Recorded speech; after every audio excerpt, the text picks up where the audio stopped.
Dies ire, dies illa, salvet seculum infamilla.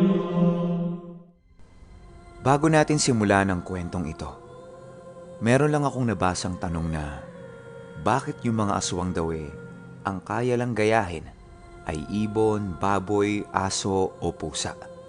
Bakit hindi kambing, daga, ipis o kung ano pa? Ito lang yan. Depende yan sa taglay na antas na kaalaman ng isang aswang.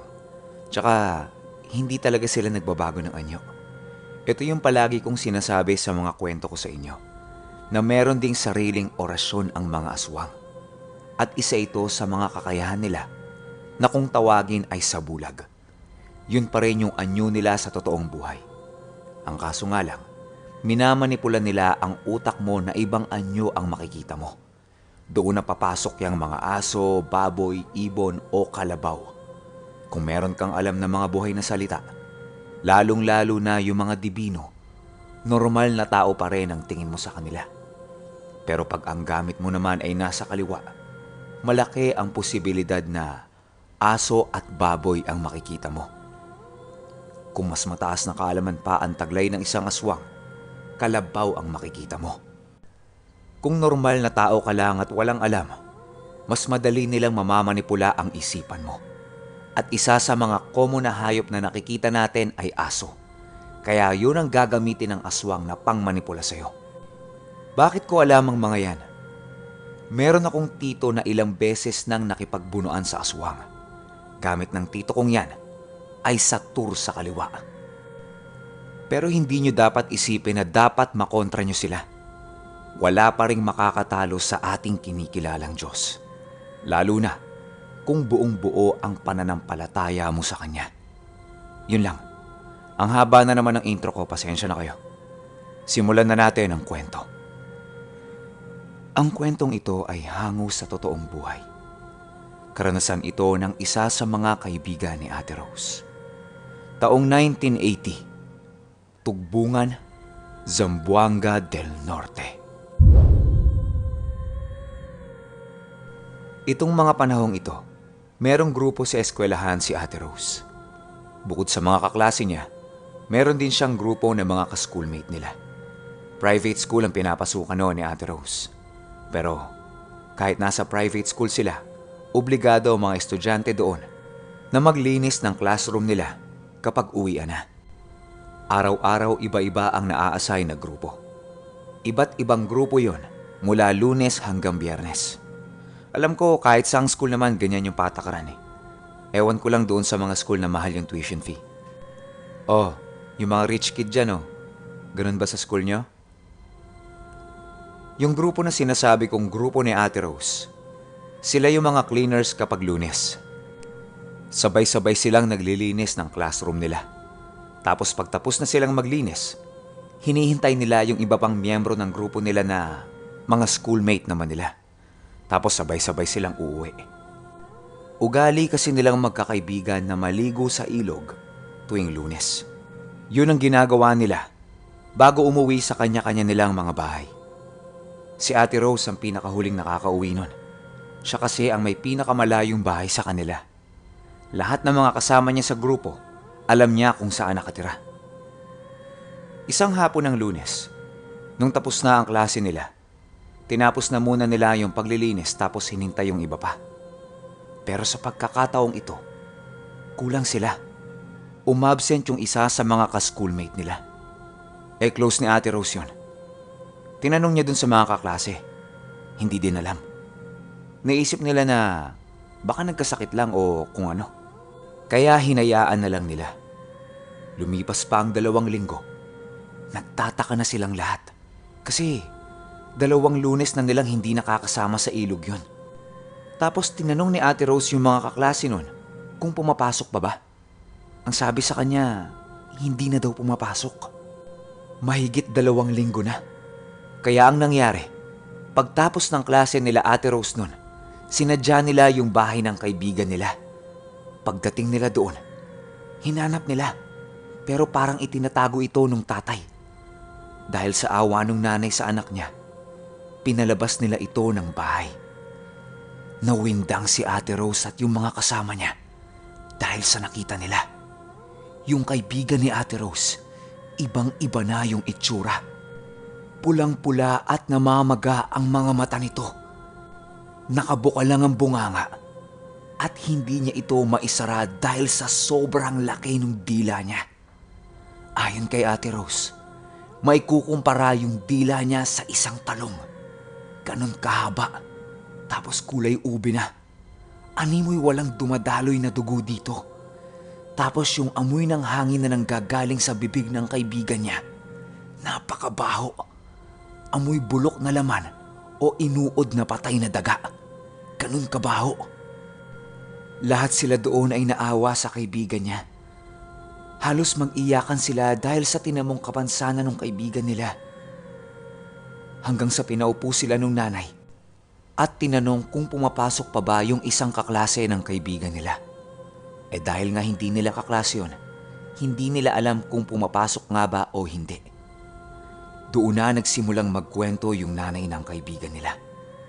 Ayon dito, isang Biyernes ng hapon, nung pauwi ang anak niya, habang dumadaan ito sa Nyugan, merong humarang sa kanyang grupo din ng mga kababaihan.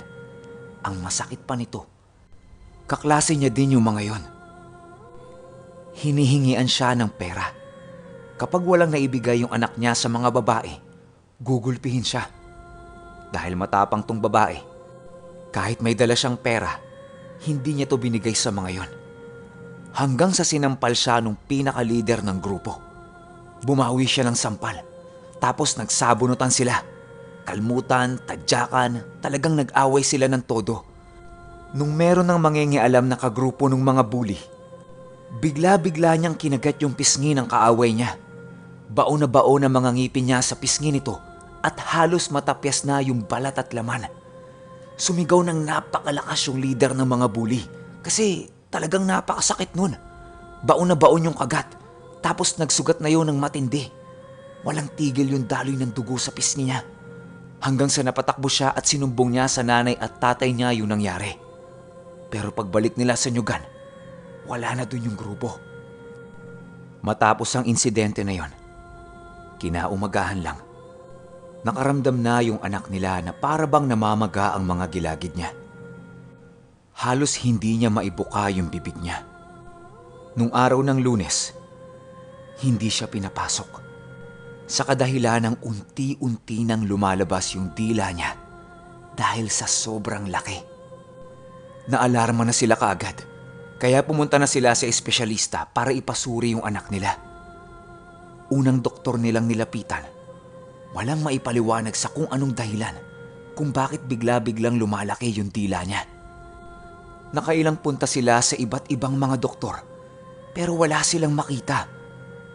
Yung ibang doktor ang sabi pa, singaw. Pero hindi. Hindi siya maga. Talagang malaki. Kaya ang last option nilang mag-asawa, kahit labag sa loob nila, kailangan na nilang magpakonsulta sa isang manggagamot. Buti na lang may kakilala yung kapatid ng nanay niya. Ang kaso nga lang, itong manggagamot na to, baguhan pa lamang pagdating sa ganitong larangan. Bata pa yung manggagamot. Mga nasa edad 26 pa lang. Nung pinasuri nila yung anak nila dito, hirap na hirap din siyang tukuyin kung ano yung sakit ng babae. Kaya tinanong sila ng manggagamot kung meron daw bang nakaawa yung anak nila. Sumagot sila ng, oo, meron. Doon na nag-usal ng iba't ibang orasyon yung manggagamot.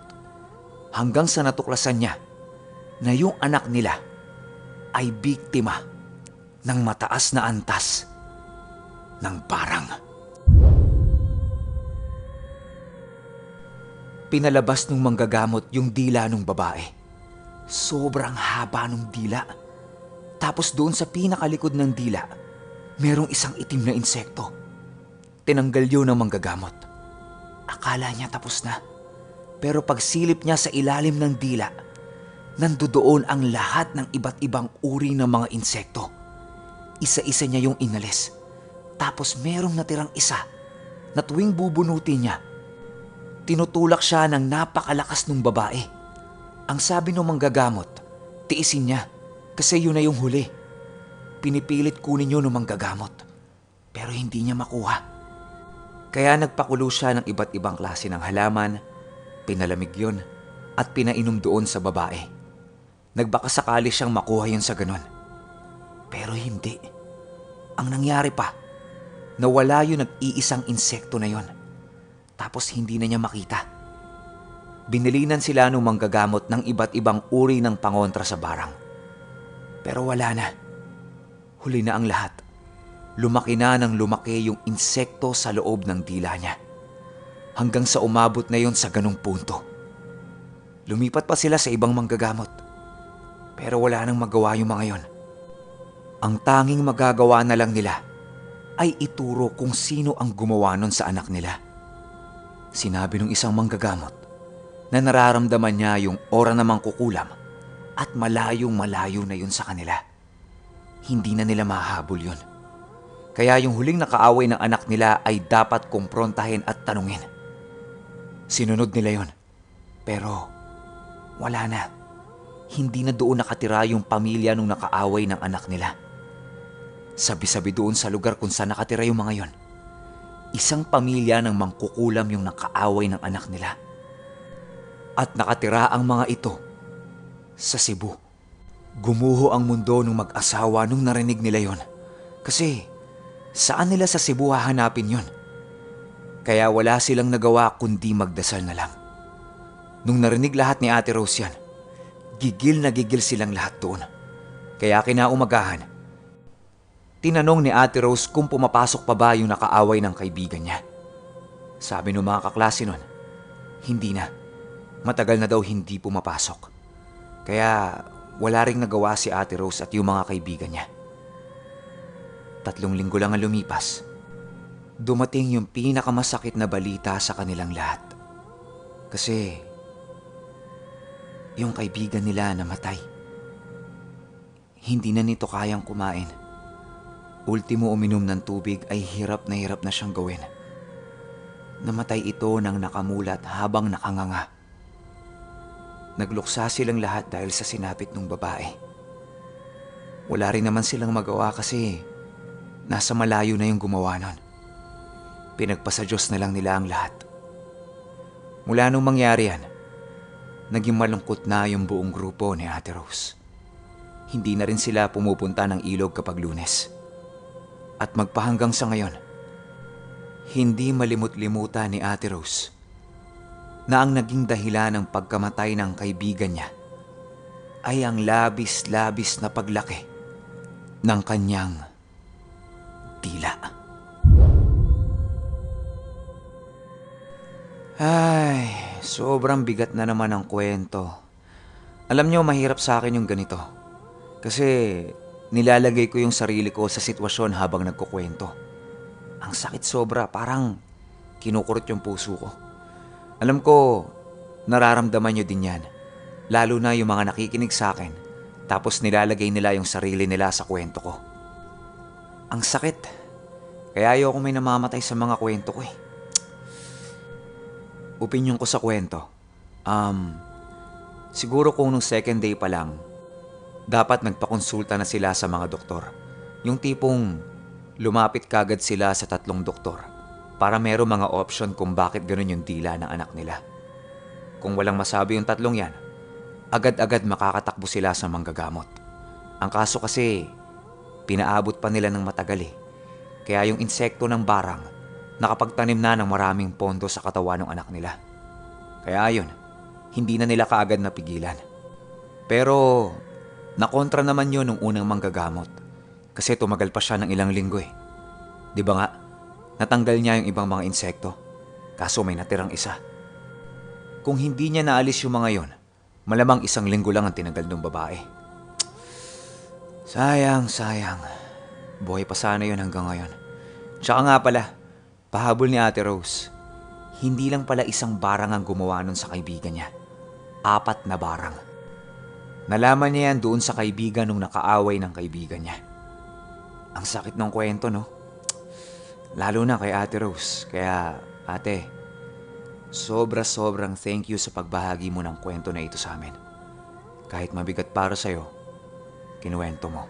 Kaya, maraming salamat, Ate Rose. Yun lang. Hanggang sa susunod na kwento.